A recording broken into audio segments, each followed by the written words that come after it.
Hi friends, welcome to Yummy Cooking. இன்னைக்கு நம்ம Yummy Cookingல கோதுமை மாவை வச்சு ஒரு ஈஸியான ஸ்நாக் ரெசிபி எப்படி செய்யறதுன்னு பார்க்க போறோம். வீடியோக்குள்ள போறதுக்கு முன்னாடி நம்ம Yummy Cooking சேனலை சப்ஸ்கிரைப் பண்ணிக்கோங்க. கூடவே பெல் பட்டனை கிளிக் பண்ணிக்கோங்க. இதை செய்யறதுக்கு ஒரு பவுல்ல 1 கப் அளவுக்கு கோதுமை மாவு எடுத்துக்கோங்க. இது கூடவே 1/2 ஸ்பூன் அளவுக்கு மிளகாய் தூள் சேர்த்துக்கோங்க. 1/2 ஸ்பூன் சீரகத்தூள் சேர்த்துக்கோங்க. கொஞ்சமா பெருங்காயத்தூள் சேர்த்துக்கோங்க. அடுத்து தேவையான அளவுக்கு உப்பு சேர்த்துக்கோங்க. இது கூடவே கொஞ்சமா கருவேப்பிலையை கட் பண்ணிட்டு சேர்த்துக்கோங்க. இப்போ இதை நல்லா மிக்ஸ் பண்ணி விட்டுக்கோங்க. அப்போதான் உப்பு மாவு ஃபுல்லா மிக்ஸ் ஆகி வரும். இது நல்லா மிக்ஸ் பண்ணியாச்சு. அடுத்து 2 டேபிள் ஸ்பூன் அளவுக்கு எண்ணெய் சேர்த்துக்கோங்க.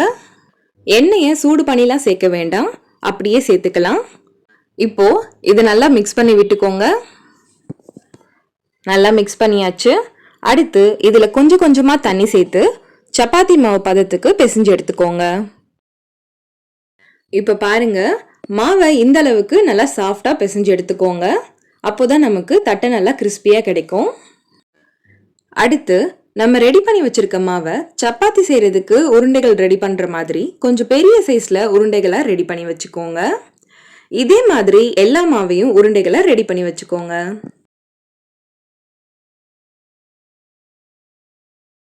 இப்போ இதை இந்த மாதிரி ஃபிளாட் பண்ணிட்டு திரட்டும் போது ஒட்டாம இருக்கிறதுக்காக கோதுமை மாவுல கோட் பண்ணிக்கோங்க. கோட் பண்ணிட்டு இதை சப்பாத்தி திரட்டுற மாதிரி நல்லா பெரிய சைஸ்ல எந்த அளவுக்கு முடியுமோ அந்த அளவு திரட்டிக்கோங்க. எந்த அளவுக்கு இது நம்ம மெலிசா திரட்டுறோமோ அந்த அளவுக்கு நமக்கு நல்லா கிறிஸ்பியான ஸ்நாக் கிடைக்கும். சப்பாத்திக்கு திரட்டுற மாதிரி இதை நல்லா திரட்டியாச்சு. அடுத்து இந்த ஓரங்களை ஃபர்ஸ்ட் கட் பண்ணிக்கோங்க. கட் பண்ணிட்டு இதை தனியா எடுத்துடுங்க. இதை நம்ம நெக்ஸ்ட் ரவுண்டுக்கு யூஸ் பண்ணிக்கலாம்.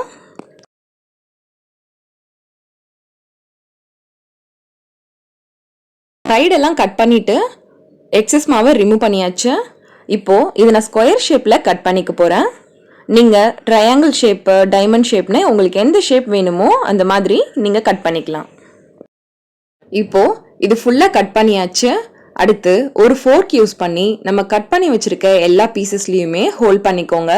அப்போதான் நமக்கு பூரி மாதிரி உப்பி வராது. இப்போ எல்லா பீசஸ்லயுமே ஹோல்ட் பண்ணியாச்சு. அடுத்து இதை நம்ம பொரிச்சு எடுத்துடலாம். எண்ணெய் நல்லா சூடானதும் நம்ம கட் பண்ணி வச்சிருக்க பீசஸை 1 by 1 போட்டு நல்லா ஃப்ரை பண்ணி எடுத்துக்கலாம். 1 கப் கோதுமை மாவு மட்டும் இருந்தா போதுங்க. குழந்தைங்க ஸ்நாக்ஸ் கேட்கும் போது இதை நம்ம ஈஸியா செஞ்சு கொடுத்துடலாம். குழந்தைங்களும் ரொம்ப விரும்பி சாப்பிடுவாங்க. இப்போ ஸ்டவ்வை மீடியம் ஃப்ளேம்ல வச்சுட்டு இதை நல்லா ஃப்ரை பண்ணி எடுத்துக்கோங்க. இது நல்லா மெலிசா கட் பண்ணியிருக்கிறதால இது சீக்கிரமாவே ஃப்ரை ஆயிடும். 2 சைடும் நல்லா திருப்பி விட்டு ஃப்ரை பண்ணி எடுத்துக்கோங்க.